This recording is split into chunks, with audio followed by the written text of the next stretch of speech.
Hello, everyone. Thank you for coming back to Mary's Little House by way of YouTube. I'm very pleased to be with you.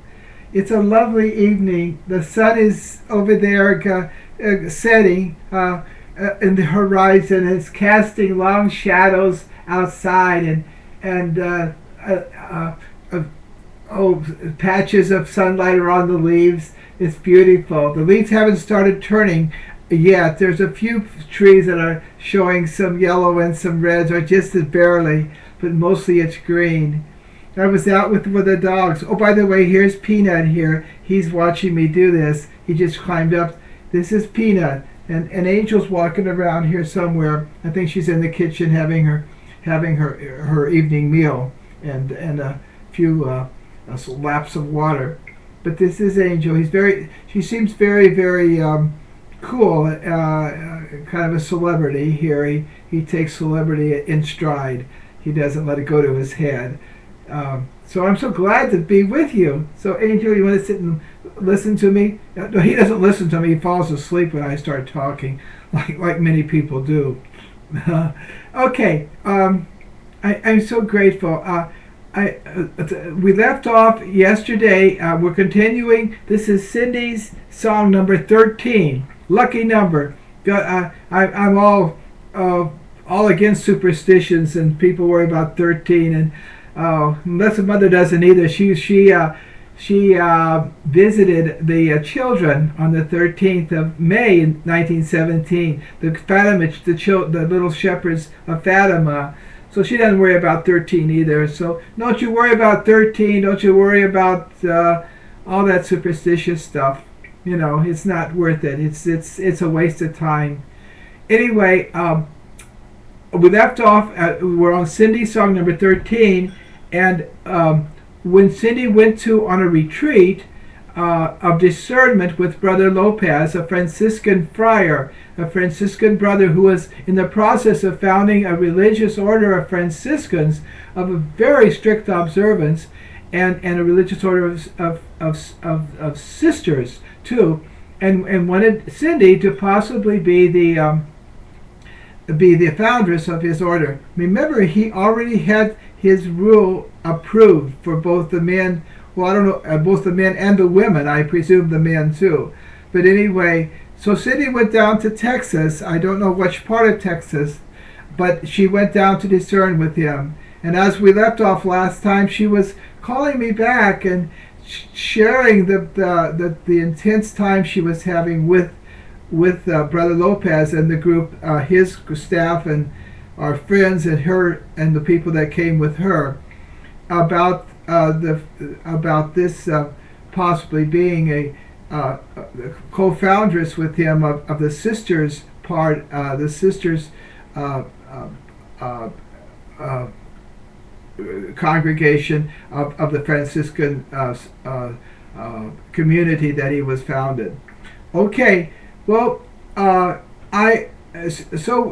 she kept in really touch with me and said how things were going. Now, when she got back, she came in and for a regular session of her spiritual direction and confession, and I asked how the thing went, and she said fine. You know, she mentioned how Brother Lopez was very austere, very so austere that he didn't have screens in the windows, and the insects were coming into his house or his priory there, and other things too. That really he's really strict. You know, he takes poverty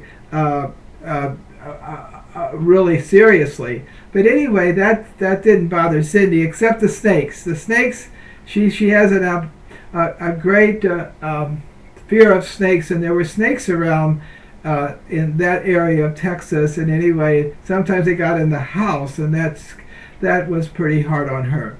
But anyway, she said yes, it was beautiful, and shared the intensity of their prayer and discernment process. They really went into depth, and both of them are mystics, and Brother Lopez and Cindy. And I said, I just listened with my eyes as saucers. But wasn't the most amazing thing. Listen, this is what's the amazing thing. I says, well, Cindy, what did you and brother discern? What is that as God's calling you? I'm waiting for her to say, okay, brother wants me down there to found this religious order, co-found with him, Franciscan Sisters. And but as I didn't ask her bluntly, I didn't want her to get to that point. But anyway, she said it was wonderful. Brother Lopez is a holy man, and he is. I read some of his Stations of the Cross, and he is like he has to be, and he's very popular among the charismatics. As I mentioned, he was one of the main speakers at the National Charismatic Conference on the campus of Notre Dame University in South Bend, Indiana. Anyway, she says, well, that was fine. I was just listening and then amazed at all the spiritual insights and experiences she was relating with this retreat discernment in Texas with Brother Lopez, with his people, and she with her people. Well, and I said, well, that's good, Cindy, that's good, just listening. And she says, you know what, Father, I really love Francis of Assisi. I really love Clare of Assisi. I really love their vocation. But you know what? I don't feel called to that. I said, oh, yeah, okay. And then she kept on going, and she said, I feel called to more like the charism that you are living as a missionary oblate of Mary Immaculate.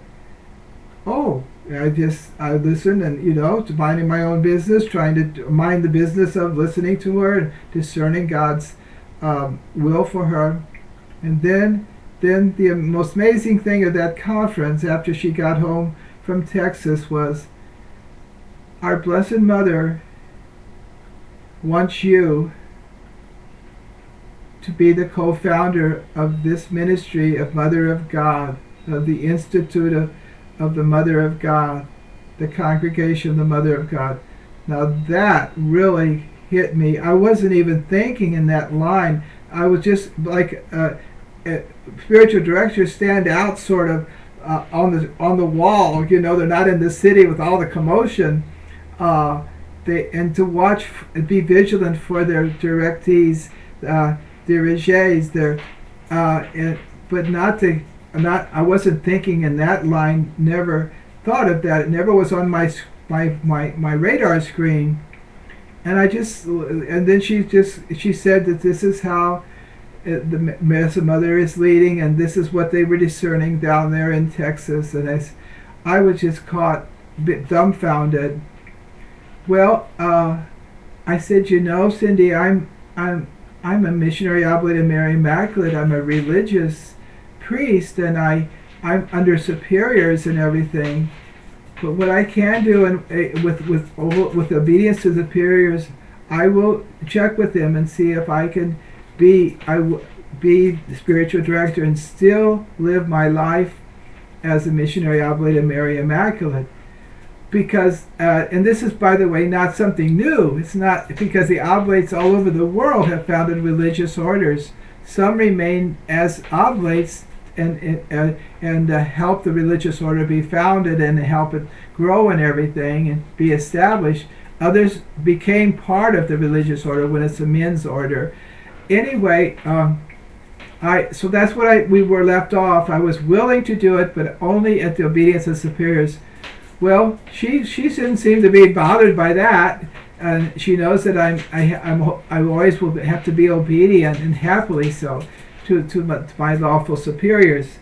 So her car wasn't outside the parking lot, and I immediately went to the director of the shrine where I was working. I was working in the pilgrimage department, providing the needs of the pilgrims, when spiritual needs and other needs too, to help them make a good pilgrimage at the National Shrine of Our Lady of the Snows. And the director knew Cindy, and I said this, and I told him what happened, and he just listened, and he knew Cindy was of God, and even gave her permission to exercise in ministry in the at the shrine there. And so I said, but I told Father, only because I will always be obedient as an oblate, and Cindy knows that, and he just listened, and he seemed, didn't seem to have a problem. Then my immediate superior, who is the local superior, I went and saw him, and he's also my boss. He's the head of the pilgrimage department. So he has two hats there, two pieces of authority over me, a lot of layers of authority here. And I went and told him, and he knew Cindy too. He knew, thank God, he knew Cindy, and she knew that she was pretty solid and everything. I told him, I said, but Father, it's you know me. I would only be obedient to you and to Father, to the director, the shrine, and to the provincial ultimately. But that didn't get to that level yet.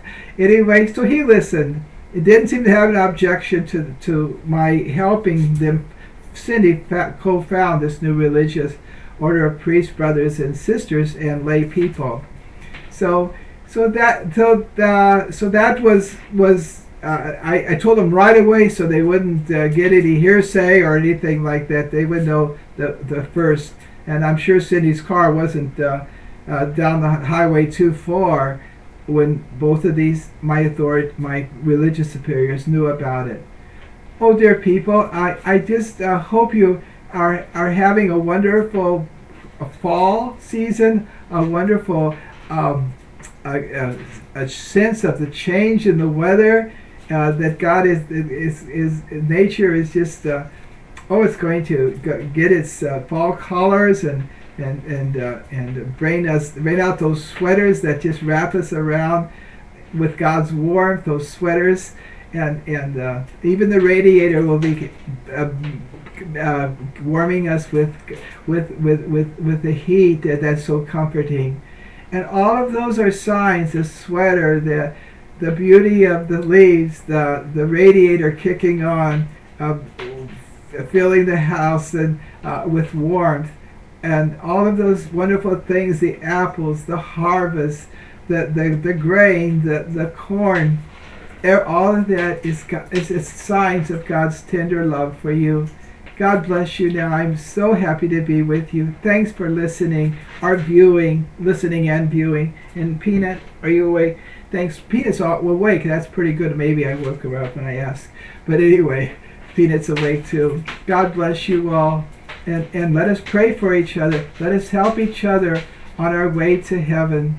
Today at Walmart, the greeter, when I was talking to those greeters, I just we get into a little happy banter, and I said when I leave, I said, I'll see you later. I'll see you in heaven if not before. And they now they're used to it, but the new ones, they look at me with saucer eyes and says, well, I want to go to heaven. I says, yeah, you're well on your way. You look so nice. You're so kind to everybody. So I'll see you later too, like I say to everybody at Walmart when it's appropriate. I said, see you in heaven if not before. God bless you.